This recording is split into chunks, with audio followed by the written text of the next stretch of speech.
Oke, halo kawan-kawan semua. Selamat datang kembali lagi bersama saya di channel Investor Logis.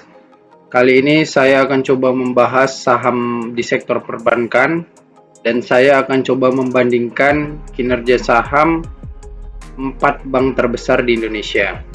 Langsung saja kita buka di sini sektor, kita pilih dulu sektor keuangan. Nah, kita pilih salah satu sahamnya.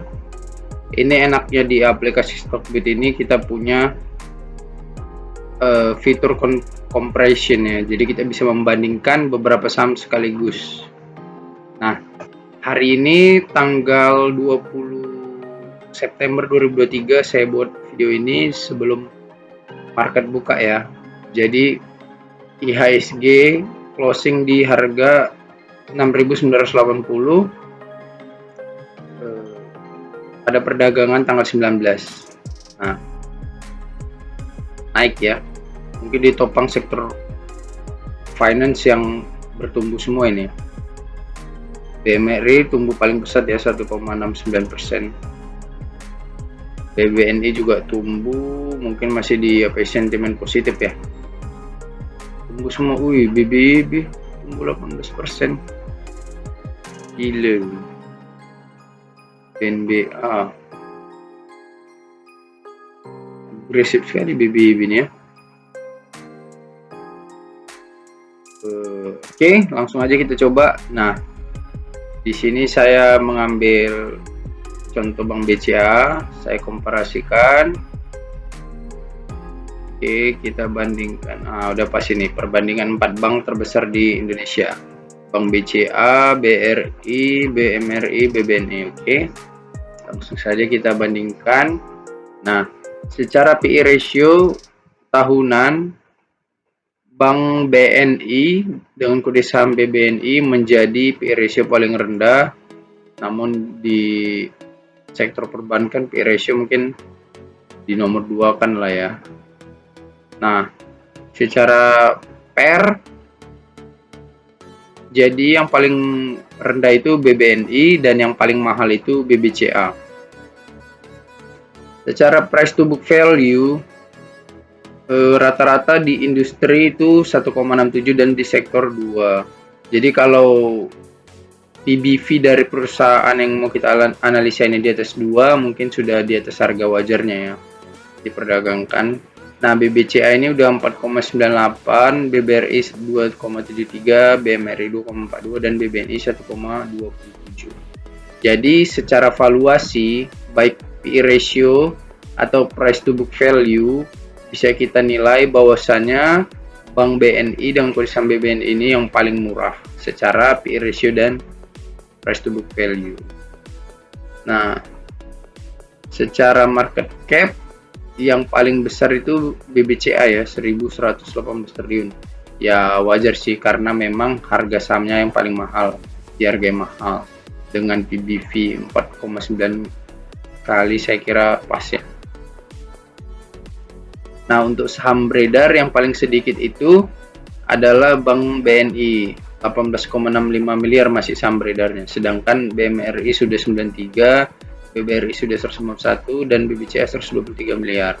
Jadi mungkin ini sedikit karena BBN ini belum stock split mungkin ya. Mungkin nanti kalau stock split jadi lebih banyak lembar saham beredarnya.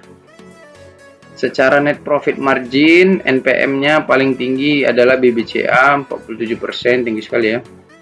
Dan BBNI 30%. Jadi untuk yang tertinggi dan terendah jaraknya menurut saya tidak terlalu jauh ya.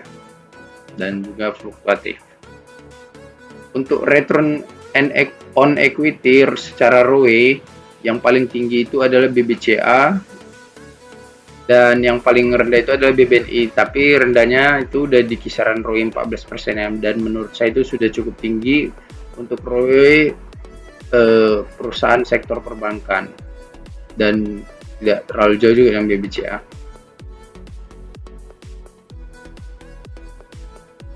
Secara dividen yield, mereka hampir sama-sama membagikan dividen, cuman yang paling kecil itu BBCA, dividen yieldnya cuma 2,2%, dan yang paling besar itu adalah Bank BRI 5,36%.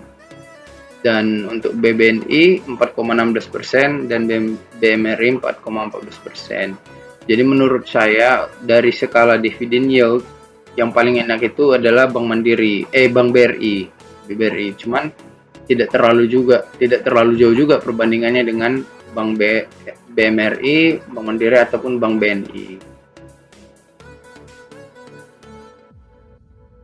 Secara 52 week low atau 1 tahun terakhir, harga saham yang menyentuh terendah dari BBNI itu 8.350. Jadi masih punya peluang yang besar lah untuk mengejar harga tertingginya lagi di 9.950. Secara aset yang paling besar itu ada di Bank Mandiri ya, 1.900 triliun total asetnya. Sedangkan yang kedua BBRI 1.800 triliun dan BBCA 1.300 triliun. BBNI ada di 1.025 triliun. Jadi sudah menembus aset 1.000 triliun semua 4 bank terbesar di Indonesia. Oke. Nah, jadi kesimpulan yang bisa kita ambil adalah bahwasanya secara valuasi saham Bank BBNI masih yang lebih unggul. Secara saham beredar masih yang paling sedikit juga BBNI. Namun secara ROE dan net profit margin yang paling tinggi itu Bank BCA dan BBNI menjadi ROE paling rendah di antara keempatnya, 14%. Walaupun masih punya peluang yang sangat besar untuk berkumpul lagi ke depannya. Secara dividen yield juga semuanya bersaing ya menurut saya, hanya BCA yang paling rendah dividen yieldnya. Oke, itu saja yang bisa saya sampaikan dari analisa ini. Semoga bermanfaat buat kawan-kawan yang punya tujuan untuk berinvestasi di salah satu 4 bank terbesar di Indonesia, ini Bank BCA, Bank BRI, Bank Mandiri, sama Bank BNI. Jadi secara kualitas sahamnya sudah kita nilai secara singkat. Nah, untuk sisanya bisa kawan-kawan baca di annual report. Nah, ini dia sahamnya. Jadi mereka ada mau ajuin aksi korporasi, yakni di tanggal 19 September. Oh, udah lewat ya hasil keputusannya. Apa mereka mau bagi dividen? Saya rasa tidak. Itu mungkin untuk berkaitan dengan rencana mau stock split saham ini ya. Harganya di 9.450, tumbuh 1%. Oke, cukup bagus. Dan secara kinerja menghasilkan laba mungkin Bank BCA yang paling tinggi, tapi secara valuasi dan secara standar keuangan yang tinggi mungkin Bank BNI juga bisa layak diperhitungkan untuk dijadikan instrumen investasi. Oke, itu aja guys yang bisa saya sampaikan. Semoga bermanfaat untuk kawan-kawan semua.